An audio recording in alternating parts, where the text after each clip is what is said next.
Hey, what is up guys? Guitar here, welcome back to another Genshin Impact video. Alright, in today's video we're gonna talk about the Frostbearer weapon. Alright, so I've gotten this up to level 80, which is a decently, I would say it's a decent high level weapon by this point. Alright, so this is a pretty good free-to-play weapon for players who are looking to build main DPS on any of your catalyst users. Most of the time it's going to either be Ningguang or Klee. Like these two are going to make the most sense, but if you somewhat want to go for a DPS Sucrose or DPS Barbara etc, now this is going to be super good. To get the catalyst, alright, you have to level up your frost bearing tree to level 8.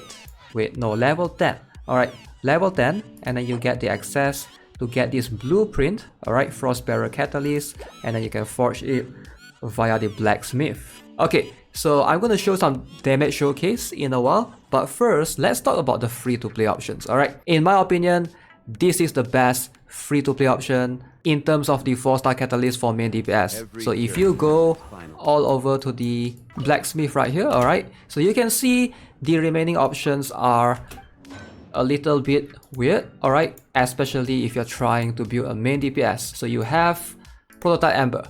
Now this one is super weird. It gives like HP percent as your main stat, alright, and using Elemental Burst regenerates 4 energy. I mean, it can be good for support type mages or catalyst users, but definitely not on main DPS because this is HP percent is not something that you want. And then Mappa Mare. Now this one is gonna be interesting, but I feel like this is gonna be good, better on someone like Mona, Sucrose, where you swap in, do elemental reaction, and then swap out, and then just, you know, swap back to your main DPS and then swap them back in occasionally to do more reactions. Alright, it's definitely very reaction based heavy, and especially if you give this to Ningguang, for example, she won't be able to benefit much from the elemental mastery. Maybe Klee can still use this somewhat because, you know, you can deal melt or vaporize and still get insane amount of damage if you have high enough elemental mastery. And of course, next is the Frostbearer. Now in terms of the Frostbearer, this is, like I mentioned, by far the best catalyst attack percent. Alright, this is something that would definitely benefit all your skills and your auto attacks. And of course, this particular skill can be a bit confusing. It says when you hit an opponent with other normal charge attacks, there's a chance to basically drop Everfrost Icicle above them, dealing this amount of AoE attack damage. Now you might read the word Icicle and you're gonna assume that it's a cryo damage, but it's not. It's actually a physical damage because it's white damage. I'm gonna show you guys the clip right here where I actually drop this Icicle on an enemy in a domain, right? As you can see. So yeah, don't misunderstand or misinterpret that. So it's still physical damage, so it's still going to deal like, you know, very little damage against enemies with high physical resistance. But the good thing is, alright, this particular damage is an AoE attack damage. Now, what makes this particular catalyst so good is because when you refine this all the way, it's gonna be 100% chance as opposed to 60%, which is really good. Right, let me claim the stones first. Now, if you look at all the other 3-star options, alright, so we're gonna compare this with all the other 3-star options. There is Twin Nephrite, which can be good. I was using this on Ningguang, but the fact that you have to defeat an opponent to get the debuffs makes this very restrictive, and also this is a 3-star, so the base attack is very low. And this one is like really not worth using on Ningguang or Klee because very focused towards the hydro side of things. And then there's this one which gives you energy recharge. And of course there's the Thrilling Tales of Dragon Slayer, which is good for support, not for main DPS.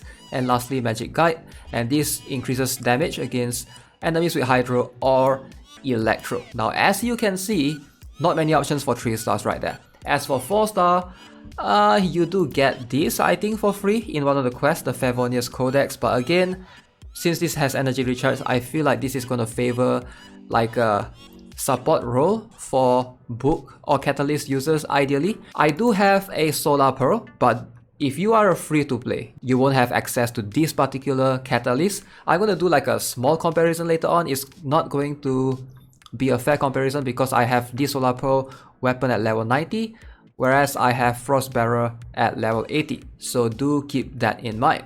So looking at all the other options, alright, there are a lot of other 4-star that are decently good on Ningguang as well, such as the Black Cliff Amulet. So I do think that this one free to play do have access to.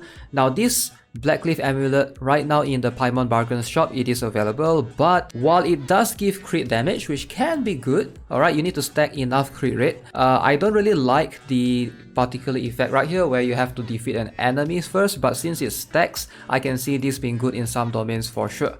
Now Eye of Perception is also going to be a very viable option for Ningguang or Klee. The only problem is you have to either gacha in the weapon banner, or you have to get lucky in obtaining one of these in one of the standard or the red up banner. And of course, when we talk about 5-star weapons, now I think there are a lot of very good 5-star weapons like Memory of Dust on Ningguang, Lost Prayer, which is very good because it gives crit rate, right? And Skyward Atlas as well. Alright, so let's focus on the Frostbearer because I do think that this weapon is pretty freaking awesome, and I'm glad that now free to play has an additional option. Alright, if you have been deciding on building Ningguang for the longest time ever, but you have been like holding back because there's no good options for Catalyst in terms of the free to play option, right? Now's the time because this Frostbearer Catalyst definitely, in my opinion, fits her really well. Alright, we're gonna go confront some Ruin Guards and I'm gonna show you my damage without anything. Alright, there's no food buffs, there's no buffs. I'm just gonna use Ningguang. Alright, so I'm not sure if you guys noticed there's a white damage just now. So basically that is... ouch, how did that hit me? That is not fair. Oh yeah, there's one more. No.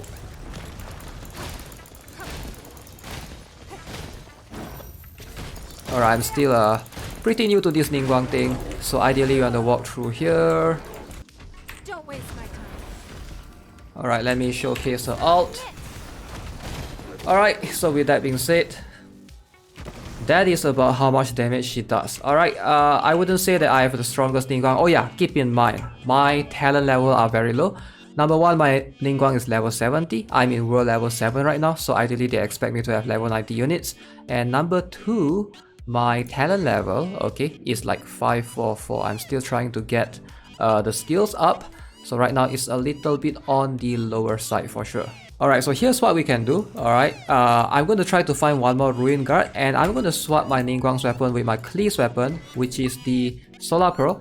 Now do keep in mind that now this passive changes. Alright, I'm getting this Solar Shine where I can deal burst 20% more for 6 seconds, likewise opposite, and also I get crit rate, which is way better. So that is going to boost my Ningguang's crit rate to 71%. So ideally I'm going to deal more consistent damage because now I have more crit rate, right? And yeah, before you guys ask me, the artifact I'm using 2 set geo damage bonus for Archaic Petra, and of course Noblesse Oblige. I don't have Gladiators yet, so I was hoping to get 2 pieces of Gladiators and 2 pieces of Archaic Petra. I might swap that out in the future once I have found some amazing Gladiator set. Don't waste my time. So ideally, obviously we're gonna see more consistent damage.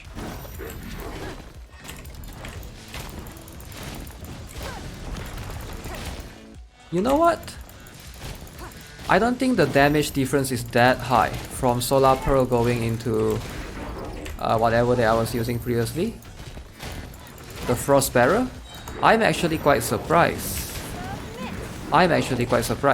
That the damage seems pretty similar.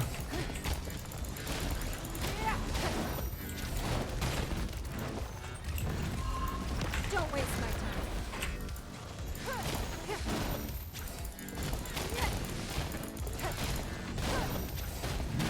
So most of the time I'm critting at about 900 damage. You know what? After looking at the damage comparison side by side, the Frostbearer is better?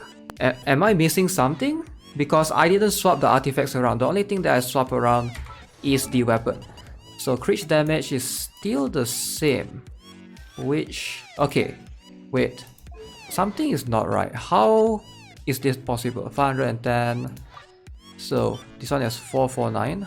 I guess this attack percent really boosts up my damage since Ningguang has relatively low base attack, or at least for my Ningguang. So if you look at the comparison again, right? Actually my Frostbearer seems to be doing more damage. Like, it's not a lot more, but it's slightly more. So yeah, obviously with the Solar Pearl, I'm gonna get more consistent crits because this does give me a higher, it does give a main crit rate stat.